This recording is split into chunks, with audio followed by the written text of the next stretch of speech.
Esta semana, entonces, como les comentaba, va a ser la última semana que trabajemos el tema de la experticia. Yo le he dado, como le han visto, un amplio espacio, digamos, desde la semana del 20 de septiembre que estamos en esto. Eh, Dejamos un poco afuera el tema de las vacunas porque preferí poner otro texto, como recordarán ustedes, sobre la muerte de la experticia, pero eventualmente lo podríamos tomar al final, como un tema. Pero preferí seguir avanzando en lo que estaba programado. Y el último tema que hoy día vamos a ver, que va a ser más breve probablemente, tiene que ver, ¿no es cierto?, con el tema de medio ambiente. Tal vez podríamos verlo hoy día esto y retomar lo de las vacunas, que lo dejé fuera la próxima clase. Y de acá utilizo nuevamente al autor Bruno Latour, ¿no es cierto?, que tiene un libro que se llama Cara a cara con el planeta, que es un conjunto de ensayos que tiene que ver con la discusión sobre, digamos, cómo enfrentar el tema del cambio climático. A eso se refiere. Ahí yo tengo el libro por acá y ahora lo dejé justamente en otro lugar, pero bueno, pero tiene que ver con eso, ¿no? Entonces, ¿cómo enfrentar el tema del cambio? Solamente quiero explicarlo un poco antes de comenzar con la clase, con la discusión misma de las páginas que están puestas ahí, que tiene que ver con la discusión respecto de enfrentar esas teorías catastrofistas de que el mundo se va a acabar, ¿no es cierto?, con la teoría probablemente de que en realidad no creo que esa idea de que en realidad tal vez no pase nada, tal vez siempre ha ocurrido que el planeta tiene sus cambios y esto en algún momento va a, a modificarse nuevamente y ya no va a haber sequía o qué sé yo, ¿no? Entonces, esas dos posiciones que son un poco extremas, de que el mundo va a terminarse el otro día, ¿no es cierto?, o de que el mundo realmente nunca va a cambiar como lo conocemos, ¿no es cierto?, es lo que este autor trata de enfrentar. Por eso dice cara a cara con el planeta, a ver qué cosas son las que podemos discutir para entender el tema del cambio climático, pero que sea una influencia real de los científicos en lo que se está discutiendo en el mundo, porque uno de los grandes problemas que tenemos, si ustedes lo miran, es justamente de que los científicos nos dicen, ¿no es cierto?, nos muestran súper bien, con claridad, cómo la temperatura se ha ido modificando a través del tiempo, desde la revolución industrial, nos muestran lugares donde más esto se produce, nos muestra las causas de lo que llamaríamos calentamiento global, y nos muestra las consecuencias y proyecta incluso, ¿no es cierto?, cuándo esto puede ser irreversible y todo. Pero no tiene ninguna consecuencia en la práctica. En la práctica, en años anteriores han ido aumentando, ¿no es cierto?, el uso de combustible fósil. No cambiamos nuestro chip de desarrollo, por lo tanto, seguimos produciendo de la manera en que se produce, por ejemplo, lo que sea la ropa o cualquier producto, digamos, que sea de consumo masivo. Y de lo más estamos viendo un cambio, ¿no es cierto?, en la electromovilidad, pero que no nos está hablando del tema de que necesitamos, por ejemplo, ocupar menos transporte o que el transporte debe ser público, digamos. Que no puede ser que si ustedes se paran en cualquier ciudad grande y ven, ¿no es cierto?, pasar los vehículos, y la mayor parte de los vehículos están manejados por una persona, y vehículos que además tienen una huella de carbono bastante importante, entonces. O también los viajes transatlánticos también, que son los que más contaminan, de hecho. Entonces, uno de los problemas que se enfrenta aquí con el cambio climático no es solamente en modificar, no un problema ingenieril nada más, una suerte de ingeniería que nos permita tener, eh, digamos, energía renovable, que por supuesto es mucho mejor que la fósil que estamos ocupando, eso es evidente, sino también pasa por pensarnos nuevamente hacia dónde hemos estado yendo con nuestro concepto de desarrollo, con nuestro concepto de crecimiento, etc. Entonces, todos esos problemas, este autor lo enfrenta de una manera muy, muy importante, y el libro yo lo puse en los cursos completos, lo tenía ahí, estoy grabando, pero no importa, me hago cargo de mi grabación, es una reproducción, digamos, por así decirlo. ¿Mm? Y frente a este problema hay una discusión que, mm, que tiene que ver justamente con el tema de los expertos y de las expertas o de las experticias. Em, y eso es lo que vamos a ver hoy día. Continuando con la clase, ya después, a partir de la próxima semana, entramos, como les dije la vez pasada, ¿no es cierto?, ya en temas más bien, mucho más historiográfico, más ortodoxamente hablando, más tradicional, que tiene que ver con los viajes desde el siglo XVIII, ¿no es cierto? Desde Charles Darwin, que aunque viajó en el siglo XIX, ¿no es cierto? Hasta Alexander von Humboldt, y tomando una viajera que nos permite también mirar esto desde el punto de vista de una mujer, ¿no es cierto?, que es María Graham. Y con eso terminaríamos, esa es la última parte del curso, digamos. Entonces, bien. Entonces, vamos a mirar esta discusión, que probablemente sea una discusión más breve que la que hemos tenido en otros temas que hemos revisado, pero no por ello menos compleja o profunda. Bien. Aprovecho de invitarles, creo que se lo puedo mostrar, a un simposio que estamos organizando para el mes de noviembre. Se los voy a mostrar para que lo puedan ver, y que sería bonito que si tuvieran tiempo, yo sé que están con millones de cosas, pudieran verlo. Espera un poquito. A ver. Se lo voy a mostrar porque para que vean que lo que estamos hablando en clase, nosotros lo estamos también discutiendo en otros ámbitos. Entonces voy a sacarlo acá, un momento. Ok. Acá está. Y se lo voy a mostrar ahora para que lo puedan ver.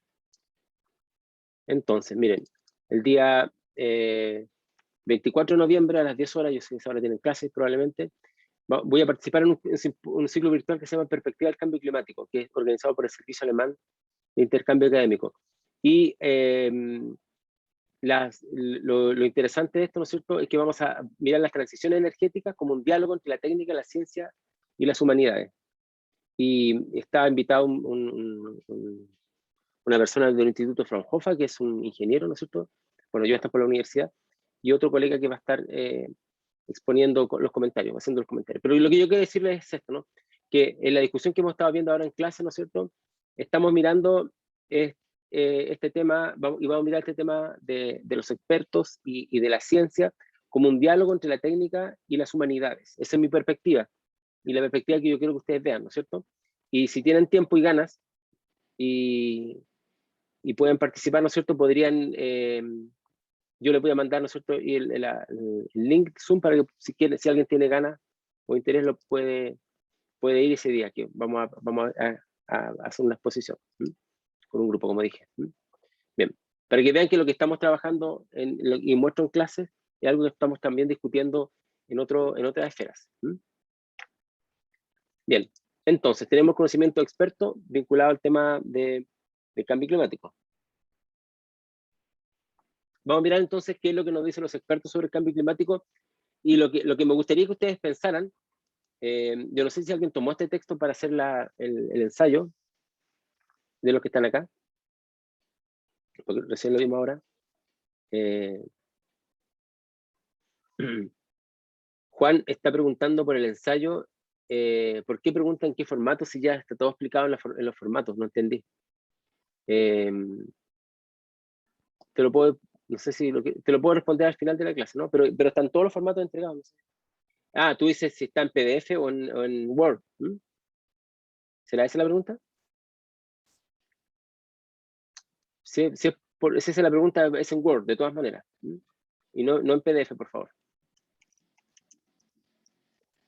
No en PDF. Si ustedes ya lo mandaron en PDF, lo ponen de nuevo. Todavía tienen tiempo. No sé si Juan se refería a esos formatos. Bueno, si se le ocurre, me lo puede decir. A eso mismo me recibí. Eso era. Gracias por la respuesta. Ok, ya. Que yo pensaba, no sabía, era Word.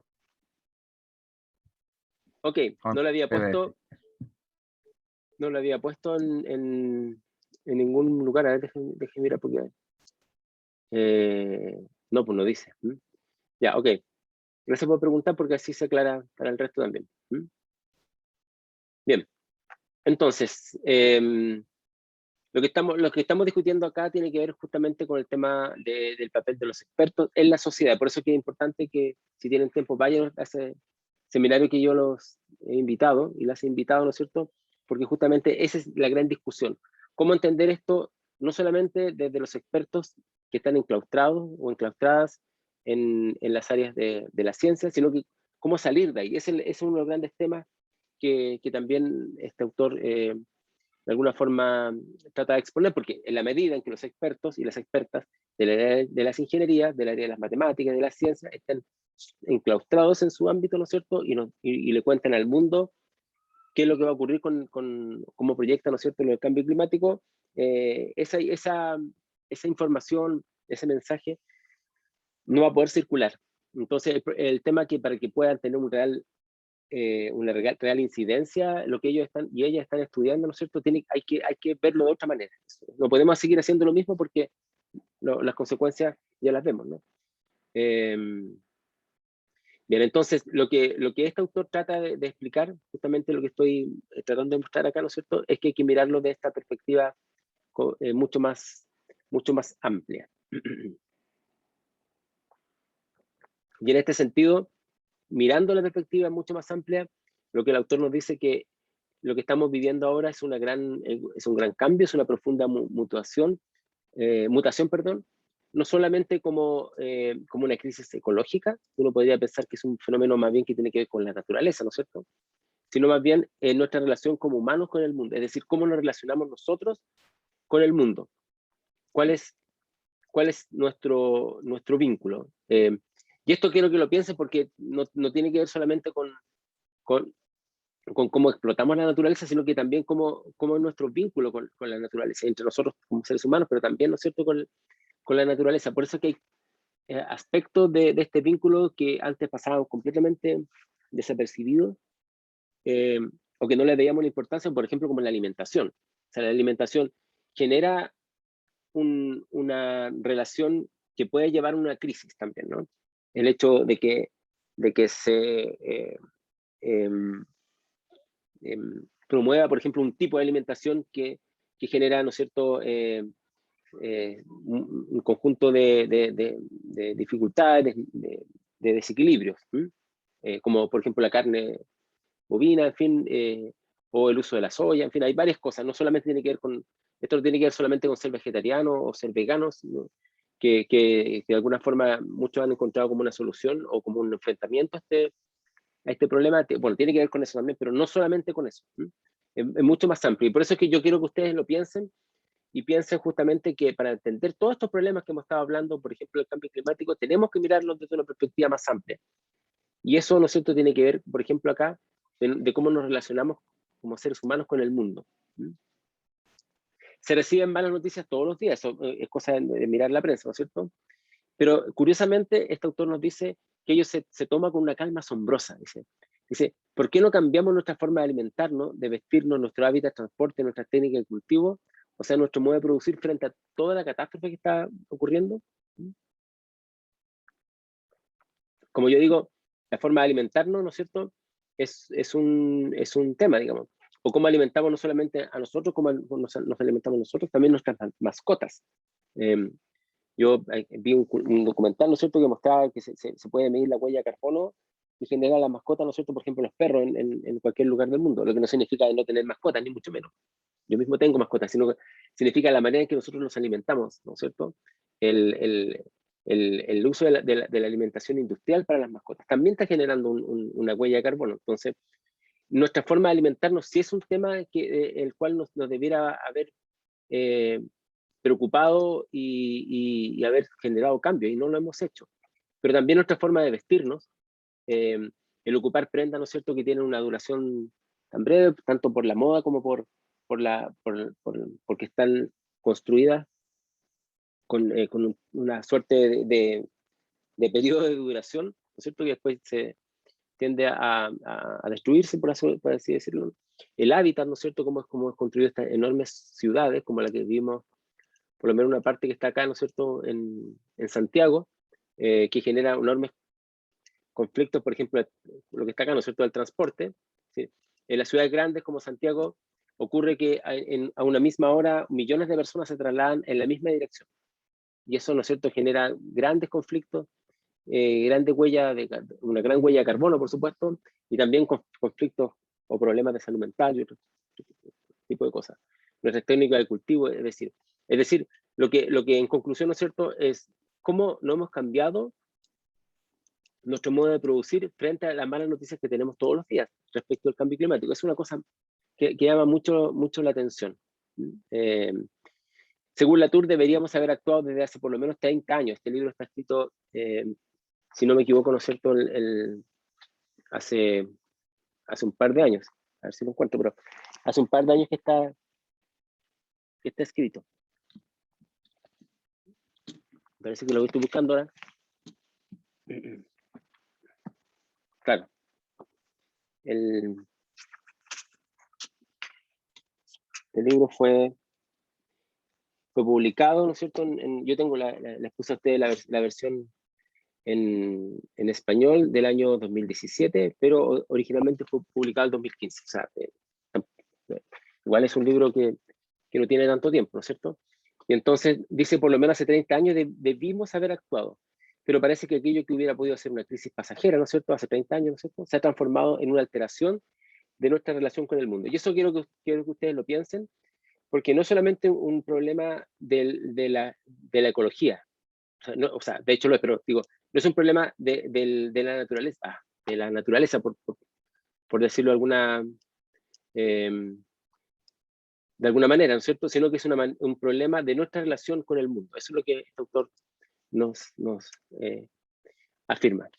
Bueno, lo primero que no podríamos decir es que no sabíamos del problema, porque el desastre ecológico, ¿no es cierto?, ha sido documentado y probado incluso desde inicios de la era industrial. Tenemos nosotros, los que estudiamos historia, hartos indicios de que justamente en la misma época del inicio de la era industrial ya se estaba documentando de este problema, de que iba a generar un conflicto con el medio ambiente. De hecho, uno de los autores que vamos a mirar acá, uno de los científicos, Alexander von Humboldt, ya lo había visto, ¿no es cierto?, a partir del siglo XVIII y en el siglo XIX, y estaba de alguna forma mostrando que esto iba a generar un conflicto en el futuro. Latour nos dice que hay muchas maneras de saber e ignorar al mismo tiempo, y eso es algo bien curioso, porque nosotros estamos justamente en esta gran paradoja. Yo lo voy a poner en el chat, ¿no es cierto? Es una paradoja, por así decirlo. Saber e ignorar al mismo tiempo. Y eso es justamente ahí donde estamos. Estamos justamente en esa paradoja. Sabemos los efectos que esto trae, lo sabemos desde el siglo XIX, ¿no es cierto? Cuando comienza la era industrial y podemos mirar los datos para ver cómo cambia, ¿no es cierto?, nuestra huella sobre la naturaleza, y al mismo tiempo lo estamos ignorando. O sea, sabemos al mismo tiempo que nuestra manera de alimentarnos produce alteraciones ecológicas. Al mismo tiempo lo ignoramos. Sabemos, ¿no es cierto?, que andando en un vehículo motorizado, digamos, con combustible fósil y muchas veces una sola persona en un vehículo genera conflicto y genera una huella de carbono enorme, y al mismo tiempo lo ignoramos. Sabemos que comprarnos mayor cantidad de ropa de la que vamos a ocupar en algún momento, y solo porque hay una moda, porque nos gusta, porque nos hace sentirnos mejor, genera problemas y también lo ignoramos, ¿cierto? Así podría yo continuar con muchas situaciones en las cuales uno podría pensar justamente esto, que sabemos, tenemos conciencia del problema y al mismo tiempo lo ignoramos. Mi pregunta es, ¿por qué ocurre eso? O sea, la pregunta, ¿por qué estamos en una situación en la cual sabemos del problema y al mismo tiempo ignoramos la situación? Hola, profe. Sí. Yo creo que es bueno, en realidad no alcancé a leer este texto, pero estaba leyendo otro que también habla de algo relacionado, que leímos el 20 de septiembre, creo. Que trata de, ¿cómo se llama? De que, o sea, lo que está legítimo en su tiempo, por lo general, eventualmente por nuevos científicos, por los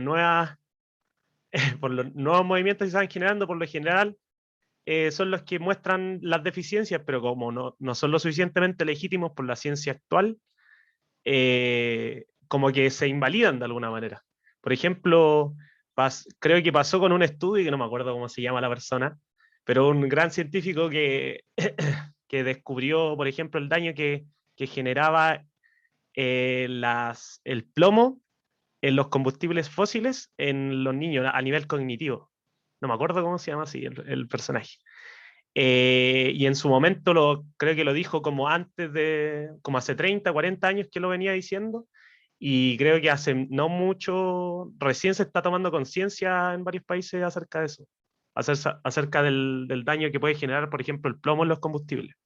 Entonces, yo creo que tiene que ver con que, por un lado, no se están generando como las revoluciones tan drásticas en la sociedad hoy en día, porque las revoluciones se van dando de otras mecánicas, a diferencia, por ejemplo, con Einstein y con todos los científicos más revolucionarios de antes, sino que las revoluciones se van dando de manera más pausada y por lo tanto de manera un poco más legítima que antes, porque antes era como pelear contra la ciencia básicamente para postular algo, si decía algo que no era legítimo para los mismos científicos. Y la única forma de recibir legitimidad en el fondo es como que estén de acuerdo gente que les estáis diciendo, oye, estáis mal, ¿cachai? Entonces, básicamente yo creo que tiene que ver con eso. Entonces, claro, estamos en una situación como la que tú dices, ¿no? Pareciera que parece un callejón sin salida, ¿no? Por algún lado. En un sentido se puede ver así, ¿no? No sé si alguien quiere opinar algo más sobre esto. Yo, profe. Sí, por favor. O sea, no sé si lo dijo Alexander al final, Alexander. pero porque no alcancé a escucharlo, pero yo creo que como personas los ignoramos porque quizás creemos que no contamos con las herramientas para solucionar el problema. Y quizás, como nos pasa personalmente, también puede pasar a nivel de sociedad. Que a pesar de conocer el problema, no podemos contar con las herramientas para solucionarlo. Claro, pareciera que fuera un problema que nos sobrepasa. O sea, eso es una cosa muy interesante con el problema del cambio, asociado al cambio climático, perdón, que pareciera que si uno hace algo, realmente no va a tener tanto cambio. Y pareciera que alguien tiene que hacer algo y no lo está haciendo. Uno no ve que si recicla la basura, que si tiene una mayor huella de carbono, por ejemplo, al movilizarse, que trate de utilizar en lo posible, digamos, formas de movilidad alternativa, digamos, también va a traer un cambio. Eso no lo veo, porque pareciera que son problemas de otros. Eso creo yo, ¿no? Claro, porque, por ejemplo, con el tema de la carne, o sea, nosotros consumimos la carne, pero al final el mayor problema es la producción de la carne. Entonces, si uno deja de comer carne es como un cambio muy insignificante, por así decirlo. Claro, pero puede producir efectos en la medida en que más gente lo haga, o alguna forma alternativa, digamos, que no tiene que ver solamente con la ingeniería o la geoingeniería en algunos casos, en la carne no, pero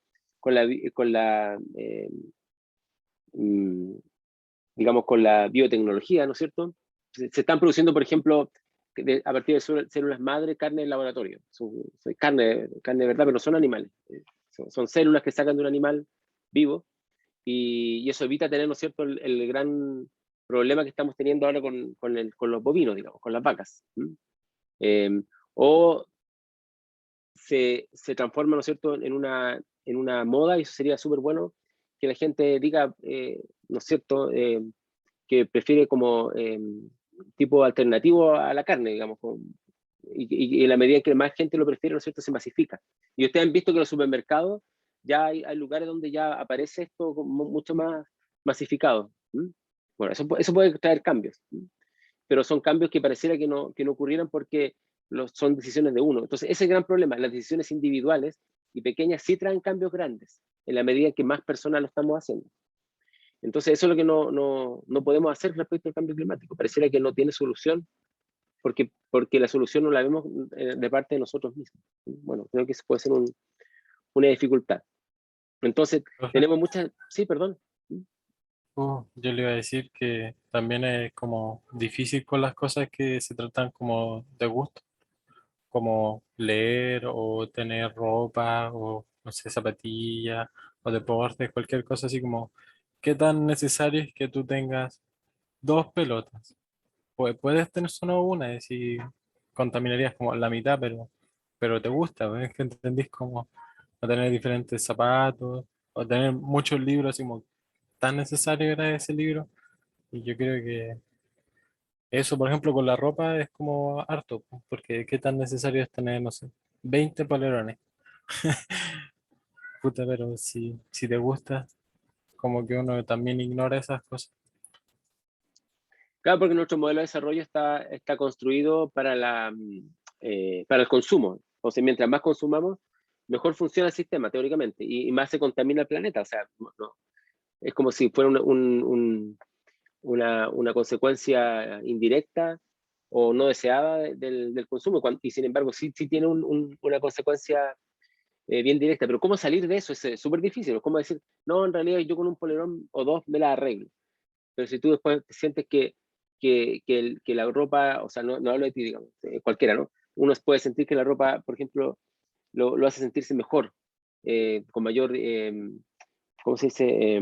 Seguridad, no sé, o más integrado a un grupo.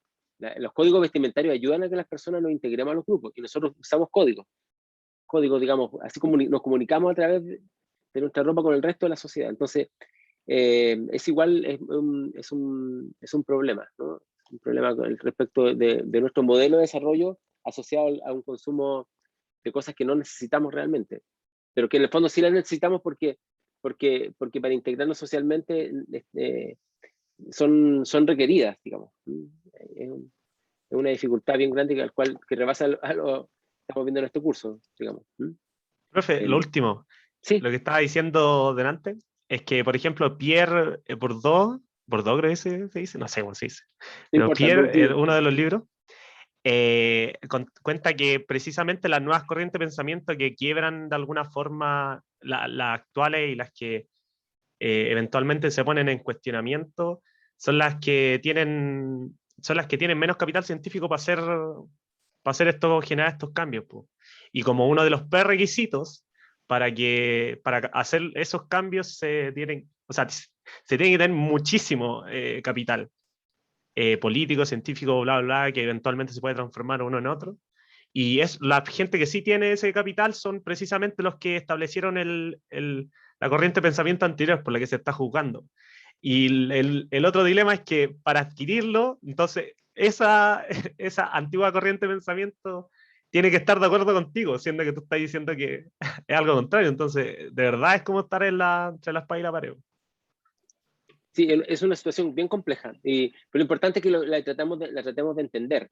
Como yo le he dicho varias veces en estas clases, lo importante para nosotros en la universidad es comprender los problemas, porque si no lo podemos entender acá en la universidad, donde tenemos el tiempo, los recursos destinados, digamos, para poder hacerlo, entonces es bien difícil que fuera bueno, se hace también, pero eh, es como una responsabilidad que nosotros tenemos y mirar, ¿no sé, dónde están los nudos, como el que tú estás nombrando o han nombrado otros compañeros o compañeras. ¿Dónde están esos nudos? Bueno, este autor nos dice que esta forma de saber y ignorar al mismo tiempo toma varias direcciones. La más obvia, ¿no es cierto?, que la que más conocemos, es una suerte de mundo paralelo donde no hay amenazas. Es un grupo que, que es bien identificable, digamos. Están seguros de que los datos de los científicos han sido manipulados por fuerzas oscuras, porque esto tiene que ver con las teorías conspirativas, ¿no es cierto?, que los científicos están inventando mundos irreales o catastróficos, digamos. Y eso siempre ocurre respecto de los expertos y expertas, ¿no? Y lo hemos visto en la economía, cuando hemos mirado acá el famoso tema del retiro del 10%, y no ocurrió lo que los expertos decían. Entonces prueba un poco la idea de que los científicos de alguna forma manipulan la información, ¿no es cierto? Eh, pongo ese ejemplo nomás porque es un ejemplo bien actual de lo que está ocurriendo en Chile, digamos, pero es más allá de ese fenómeno puntual, es algo que ocurre, digamos, en muchos lugares donde las personas no logran ver el problema porque realmente creen que el problema no existe o que el problema ha sido inventado, por ejemplo, por los científicos que quieren más recursos, en fin, cosas de ese tipo que son bastante extrañas y sobre todo porque están asociados teorías conspirativas que tienen mucho asidero en la población, entre otras cosas porque ustedes no la pueden probar. Una teoría conspirativa ustedes no pueden probarla, digamos, en sí misma, ¿no? Entonces tienen una facilidad de expansión bastante grande. Esta locura de negación, como le dice el autor, ¿no es cierto?, se presenta a veces de forma fanática, y ahí están los famosos clima escépticos, clima negacionistas, adeptos a las teorías del complot. Esto es un mismo guión, probablemente, ¿no? Que es en el guión que nos dice que somos, digamos, víctimas de alguna manera de una manipulación de algún grupo científico, otro, pero, en fin. Y uno podría pensar desde nuestra posición en la universidad que esto no tiene asidero, de hecho no tiene ningún asidero científico, sabemos que es algo completamente lejano, ¿no es cierto?, los complots, evidentemente a la evidencia y al suministro de pruebas, ¿no es cierto?, a la empiria, evidentemente no tiene nada que ver con eso. Y podríamos nosotros tomar una posición desde la universidad diciendo simplemente que son personas ignorantes, fanáticas, en fin, que probablemente sí lo son, o lo puedan llegar a ser, ¿no es cierto? Pero lo que hay que hacer es tratar de entender por qué esto ocurre. Eso es mi punto, digamos. ¿Por qué está ocurriendo y dónde ocurre? No solamente, ¿no es cierto?, quedarse digamos, en la crítica a estos grupos, que hay que criticarlo, por supuesto, pero también es tratar de entender pues, de dónde viene. Entonces, esta es la primera manera de saber ignorar al mismo tiempo.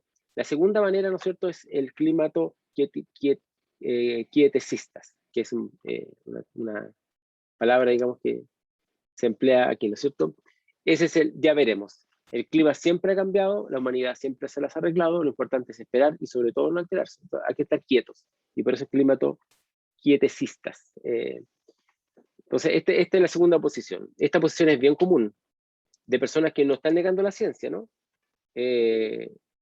Dicen, ok, los datos son reales, sí, y están tomados por personas que son reconocidas, en fin, como científicas o como científicos, pero puede que estén documentando o registrando algo que es parte de la naturaleza, ¿no es cierto? Porque el clima cambia, de hecho el clima ha cambiado y lo podemos ver desde el punto de vista geológico, ¿no es cierto? Como el propio planeta Tierra, sin mediar ninguna alteración humana, incluso antes que existieran los humanos, ha ido cambiando a través del tiempo. Entonces dicen, no, probablemente después vuelva a las temperaturas a ser más bajas, vuelva a ver, ¿no es cierto?, a llegar, ¿no es cierto?, qué sé yo, las precipitaciones en lugares donde ha estado escaseando este último tiempo, etcétera, ¿no es cierto? Eso es una segunda posición.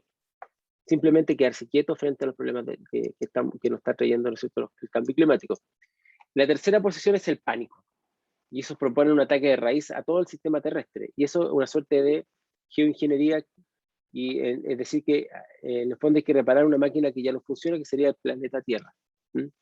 Y esto obviamente es algo bien curioso porque justamente viene de aquellas personas o de aquellos grupos, como la ingeniería, que son parte del problema, que han empujado el problema, y ahora, ¿no es cierto?, ellos sienten que son parte de la solución.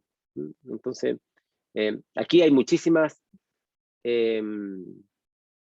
digamos, esto de geoingeniería, hay muchísimas hipótesis. Yo he visto, mire, y hay documentales incluso que lo han mostrado en algunos canales tipo nativo y otros, ¿no es cierto?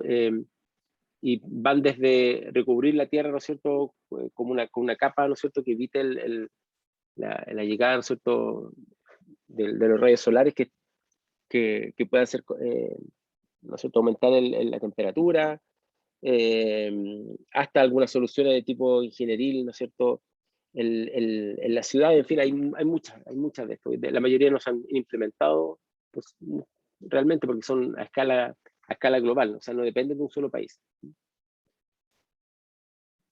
Bien, toda esta discusión, según el autor, ¿no es cierto?, presiona el concepto mismo de experto, que es la base que permite entender la magnitud de la crisis que enfrentamos. O sea, para poder entender realmente la crisis, hay que entenderlo desde el punto de vista de las experticias, no hay ninguna otra opción. O sea, fuera de los datos, fuera de la ciencia, esto no es posible de entender. Desde la década del 90 del siglo XX, poderosos grupos de presión, por otro lado, se han movilizado para sembrar dudas sobre los hechos de estas crisis, o de esta crisis. Y eso es lo que está afectando la base misma de enfrentamiento del problema que es la experticia. Ahí es donde hay un problema súper grande. Porque ya no se trata simplemente de decir, no, hay que quedarse quieto porque esto va a cambiar, porque siempre se ha cambiado el clima a través de los siglos, o, ¿no es cierto?, esas teorías un poco fanáticas, conspirativas de los negacionistas, en fin, sino que estamos hablando de otra cosa. Estamos hablando de que grupos de gente poderosa, algunos muy influyentes en términos de los medios de comunicación, por ejemplo, como tipo influencer, dudan sobre los hechos científicos sobre los cuales está basado el diagnóstico de esta crisis. Hechos que han sido construidos, por supuesto, desde el conocimiento experto. Ya vimos, ya miramos en la clase anterior el problema, ¿no es cierto?, que tienen los expertos en la sociedad contemporánea que están muy cuestionados, y la experticia en general, cuando vimos el tema de la muerte de la experticia. Por eso quería que lo viéramos antes de esta discusión. Entonces, esto es una gran dificultad, porque para poder entender el problema hay que hacerlo a través de un conocimiento científico. Y si ustedes, o sea, si ustedes no, si se está socavando ese conocimiento científico, poniendo en duda, como desde sus bases, ¿no es cierto?, no podemos entender el problema y se hace cada vez más complejo. Bueno, estos grupos no son neutros, ¿no es cierto?, tenían claro lo que estaba en juego. Si se comprobaban los hechos, el origen de la crisis sería la emisión del CO2, ¿no es cierto?, se ponía en duda el motor y el modo de vida industrial. Entonces, estos grupos evidentemente están relacionados con este modo de vida industrial, son digamos, empresas o grupos empresariales que de alguna forma basan su riqueza también en este modo de vida industrial. Bueno, en realidad todos nos basamos en este modo de vida industrial, o sea, no solamente los que son multimillonarios, sino que así ha sido construido, ¿no es cierto?, nuestro mundo. Y ellos, ¿no es cierto?, han desarrollado lo que Latour llama una pseudo controversia, de que la ciencia del clima sigue siendo incierta, de que los climatólogos son un lobby más, o los expertos del clima unos científicos locos deseosos de dominar el mundo. Esto puede parecer muy raro, pero lamentablemente, ¿no es cierto?, sí ha ocurrido. Primero, es una pseudo controversia porque las controversias para Latour solo se dan entre grupos científicos que están validados como científicos. Es decir, no hay una controversia entre personas que son científicas, que están basando sus argumentos en hechos y en estudios empíricos, en relación a otra persona que lo niega, pero desde una posición completamente de desconocimiento científico. Eso no es una controversia. La controversia solamente se da desde el punto de vista de Latour, por supuesto, entre científicos o científicas. Por lo tanto, uno podría considerar toda esta discusión entre ambientalistas, científicos y público, ¿no es cierto?, que está en contra o por lo menos que no cree, ¿no es cierto?, en este cambio climático, como una pseudo controversia, no es una controversia en sí misma. Lo otro es que se dice, ¿no es cierto?, que los climatólogos son un lobby, que es como si fuera un grupo de interés que trabaja para su propio beneficio, una cosa muy extraña, pero mucha gente sí lo afirma. Y finalmente que los expertos del clima más bien son una gente loca, ¿no es cierto?, que quiere dominar el mundo, haciéndonos aparecer como si el mundo fuera a acabarse en un periodo de tiempo que ellos creen que no es así. Por lo tanto, la ecología es una suerte de ataque al derecho de la humanidad a modernizarse, a desarrollarse económicamente. Esto claramente se ha visto con Bolsonaro en el caso de Brasil digamos, el desplazamiento de la frontera, ¿no es cierto?, agrícola hacia la Amazonía en Brasil. Es decir, que se queman árboles, ¿no es cierto?, de la selva para ensanchar la base agrícola, sobre todo de la soya, ¿no es cierto?, del Brasil. Entonces aquí Bolsonaro ha planteado una disyuntiva que es completamente falsa, porque tampoco es así, pero una disyuntiva que por lo menos tiene un sentido para sus seguidores, ¿no es cierto?, que es el hecho de que la humanidad tiene el derecho a modernizarse o a desarrollarse de la forma que le plazca, incluso si contamina, ¿no es cierto?, el medio ambiente. Entonces, lo que dice Bolsonaro y otros países también lo afirman, ¿eh? No es tan extraño, o sea, no está solamente alojado ahí en Brasil. Y dicen, si en el siglo XIX, ¿no es cierto?, Inglaterra, Estados Unidos y otros países hicieron amasaron su gran capital, de alguna forma teniendo un impacto directo, ¿no es cierto?, sobre el medio ambiente. ¿Por qué ahora que nosotros podemos desarrollarnos nos inhiben esta posibilidad de tener una mejor economía, que pasa, según ellos, ¿no es cierto?, por la quema, por ejemplo, en este caso, ¿no es cierto?, de la selva amazónica. Es una disyuntiva falsa, porque en realidad eso no es así.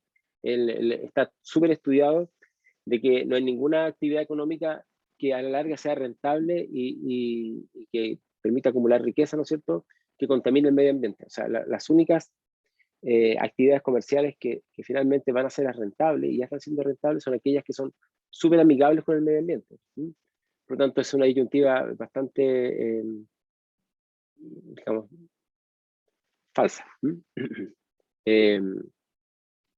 Hay un grupo de lobistas que se han movilizado por todo el mundo y movilizado a comunicadores y expertos, son expertos comprados, incluso académicos, que tratan, ¿no es cierto?, de alguna forma de expandir o, diríamos, vender, no sé, perdón, vender la idea, ¿no es cierto?, de que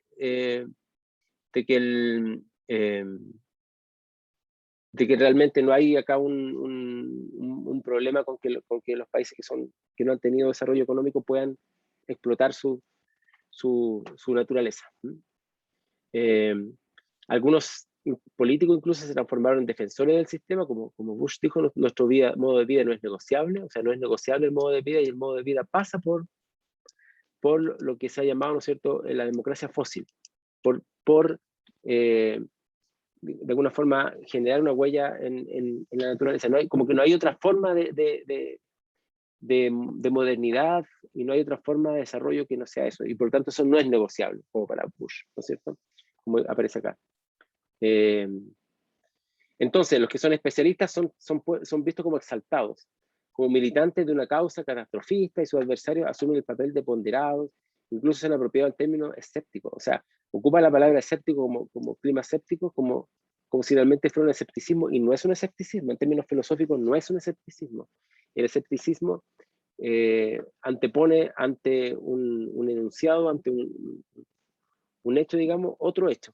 Por lo tanto, funciona desde el punto de vista, ¿no es cierto?, de la ciencia. El escepticismo es fundamental para que la ciencia funcione. Pero estos no son escépticos, porque no están anteponiendo frente a lo que es la idea del impacto del ser humano, ¿no es cierto?, en el medio ambiente, lo que llamamos el antropoceno.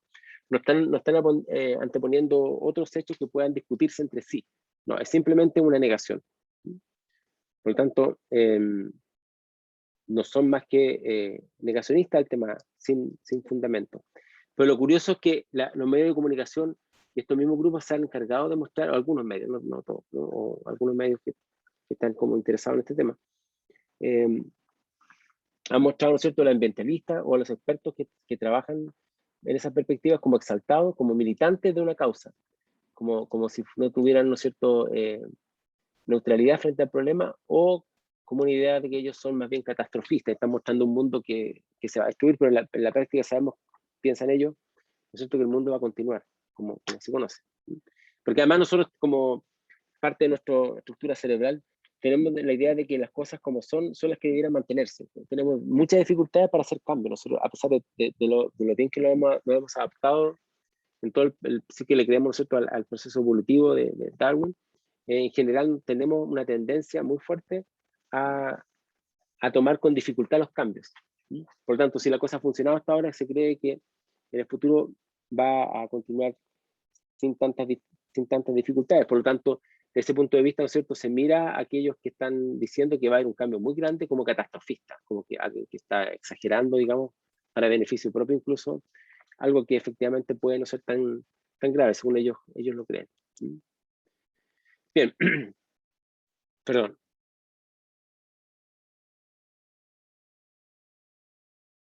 No sé, pero pues, apago el micrófono.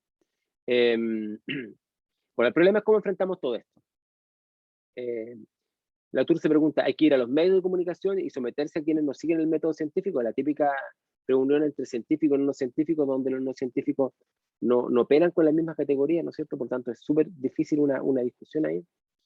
Hay que tratar de imponer la autoridad de la ciencia, es decir, la ciencia tiene autoridad por cómo ha sido entendida, ¿no es cierto?, el conocimiento, por lo tanto hay que imponer la autoridad y tomar las medidas adecuadas según los criterios científicos.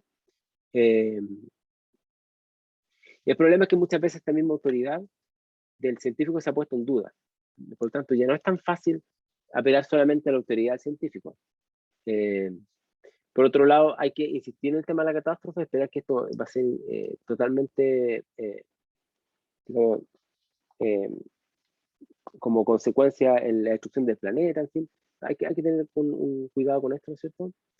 Y sobre todo, cómo tener un poder político de representación sin dejar de ser científico o científica. Eso es lo más complejo. Es decir, cómo poder desde la ciencia influir en todo el sistema sin abandonar la ciencia, por así decirlo. ¿Sí? Cómo ser un puente entre lo que se ha dicho desde la ciencia y la sociedad que no tiene idea de lo que se está discutiendo ahí. ¿Sí? De ahí donde es bien interesante la figura del experto o la experta como un mediador, una mediadora entre la academia o la ciencia, digamos, y lo que es el resto de la sociedad. Ese yo lo pondría como una conclusión de lo que hemos estado mirando hoy día. El experto o experta, ¿no es cierto? Experto o experta como mediador. Como no tengo pizarra, lo pongo acá en el chat.